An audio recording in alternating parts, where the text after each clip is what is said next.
So as you recently saw, I recently bought the Nikon ZR, and this camera has been my workhorse for the past few months, I guess.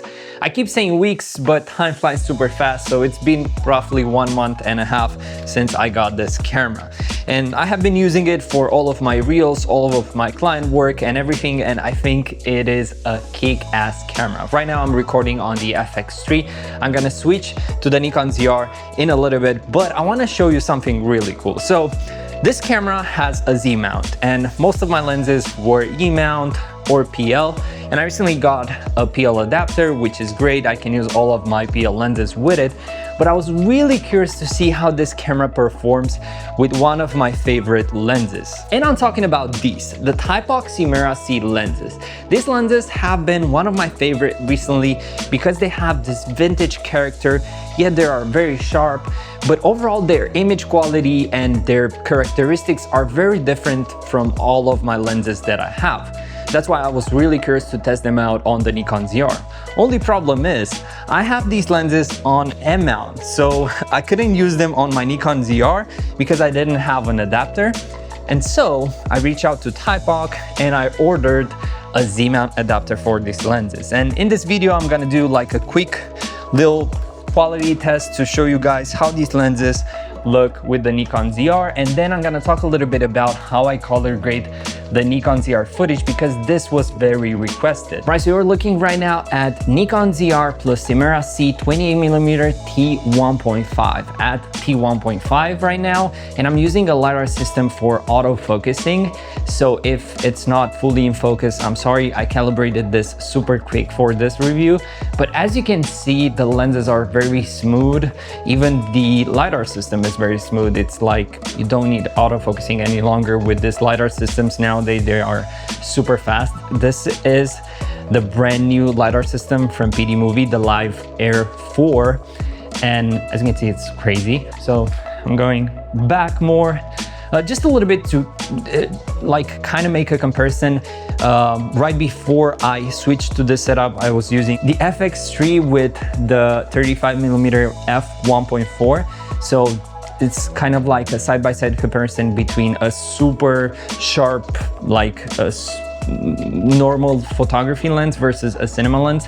And I'm gonna put the side-by-side right now so you can see a little bit. Even though this is 28 and this is 35, you can still judge a little bit on how it looks. All right, so this is how it looks in natural lighting. I'm near a window. I'm currently holding the camera in my head. I feel like the LiDAR system kind of tends to focus on my cap more than it should. And I tried to film some shots with my little boy, but it's crazy. He's like all over the place. It's really hard to keep up with him. And also try to make something cinematic. Like, check it out. He's like... He's biting the couch right now. Daddy. Oh, oh, oh.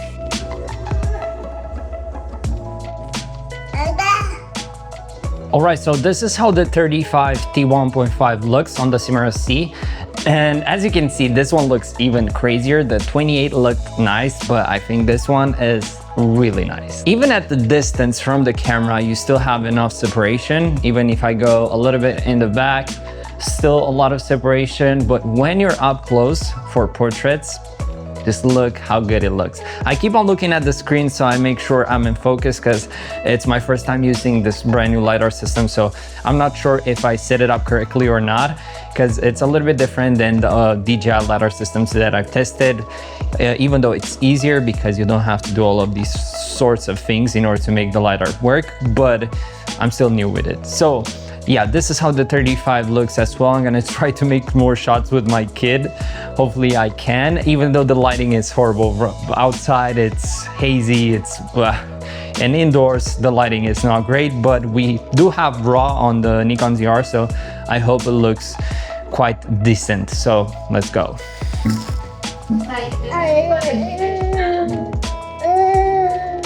Cercala, tati. Cercala.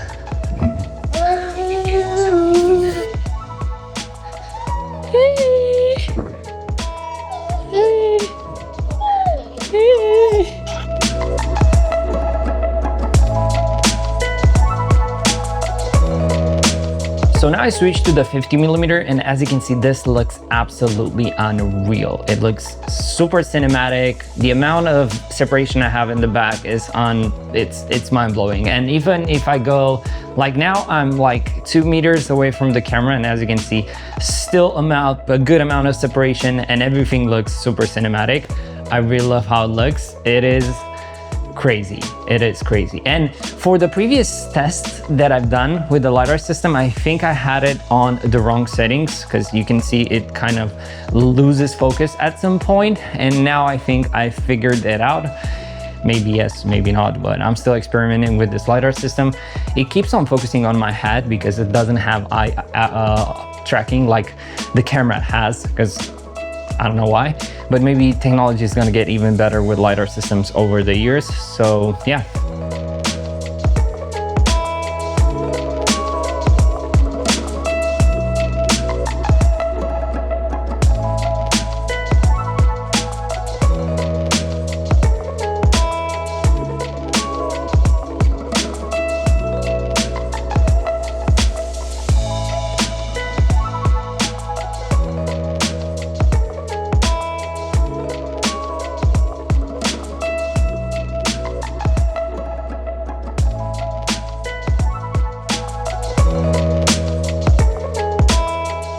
And before we go into editing software and show you guys how I color grade this footage, I wanted to let you know that there's actually a crazy Black Friday deal for these lenses that holds until 3rd of December, and it's totally crazy. So I wanted to guys let you know about this deal because I think it's pretty nice. Also, the lenses are at a discount, and I also have a discount code in my bio in the link. So basically you can get these at a really crazy good cost. It's pretty crazy. And as you can see, the lenses look amazing. Obviously, how I tested them today is it does not reflect the amount of quality they have. I've tested them before on the FX6, and as you can see, the footage looks absolutely phenomenal, especially when you film outside and there's a lot of texture. Indoors, it's really hard to judge a lens, especially in a studio with good lighting and everything like that. But outside, these lenses shine. So yeah, I really want to test them out more outside, but being a father takes a lot of my time. So I'm stuck with creating content mostly indoors, and whenever we go walk Rivi outdoors, which I cannot really film because I want to be there for him, present, see him evolve, see him riding the bike and all that stuff. But let's go into the editing software and show you exactly how I color grade the footage of this camera, because it's pretty easy and you're not gonna believe how easy my process is. It's pretty crazy. Let's go. All right, so now we are inside DaVinci Resolve, and I want to show you exactly how I color grade the footage. I selected a few of the clips from the things that I recorded today, and I'm going to show you in very simple steps.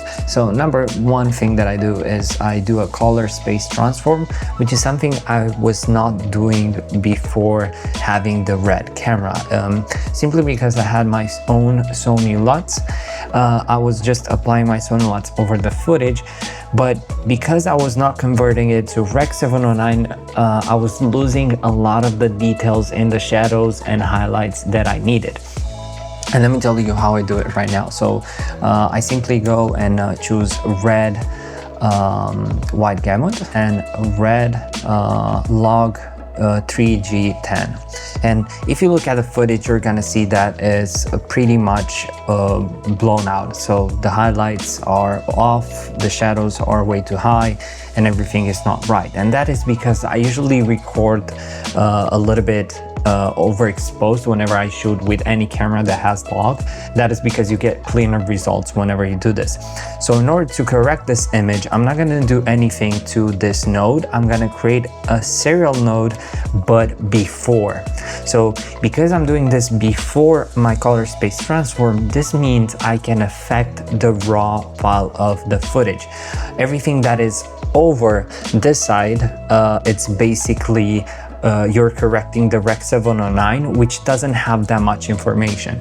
And what I do here, I usually pull out my highlights down. So I go with the highlights down, I go with the midtones down, and a little bit with the highlights and the shadows.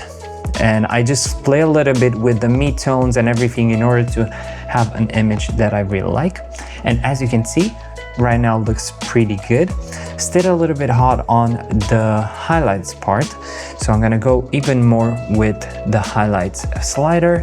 And then what I do in order to create a look, because I really like where it sits right now in terms of like exposure, shadows and everything else, I'm gonna create another serial node and I'm gonna put it over the Rec 709 footage. And this is a new node that a new LUT that I've been working on, and it's a pretty nice one. This is the one that I use on all of my footage. And as you can see, just like that, I have a really beautiful image with tons of saturation, really good balanced shadows, and overall good contrast. So, you know, if I want to adjust a little bit the shadows or anything like that, I just go on my first node where I have full control over everything that I do. But there is one thing that I usually change if I don't really like something. So for example, I can change the ISO whenever I want. I could go ISO 100 or ISO 4000. So this is what I love about this camera, is that it's so customizable. Not only that, I can change the white balance, I can change pretty much anything I want about this camera, and it's all so simple. Like it is crazy. Now I'm gonna go to a shot that it's not in a studio and it's more with natural lighting. I'm just gonna copy paste my LUT that I created and my whole grading, and as you can see, it applies very nice to the footage. And for example, if I find it that it's too warm, you can basically change your white balance super easy and you can balance it. But I kind of like the warm tone that I had, so 5600 is very nice. The image is very beautiful and I really like where it sits. Now this one, for example, I just copied my grades, and as you can see, it's way too dark. So I can either increase my shadows without losing any details, and I can make it look like this. But what I can also do is I can go into my ISO, change the ISO, increase the shadows, and then reduce my highlights a little bit. And as you can see, just like that, you get a beautiful image that looks very nice. Of course, the autofocus is not perfect, but you get the point. And I can do the same with this one as well. Obviously, the windows are blown out. This is a shot that requires lighting in order to make it beautiful, but it still looks cinematic. Like the same goes with this one. If I want to increase my exposure, I can go ISO 2800, and and what I like about this camera is that it's so clean. Like you don't see any noise at all. Like even this shot, which is no lights at all, you just paste it and bam, no noise at all. It's really crazy. I don't know, I've seen people complaining about the noise on the Nikon ZR, but there is no noise on my side. Like the camera is crazy.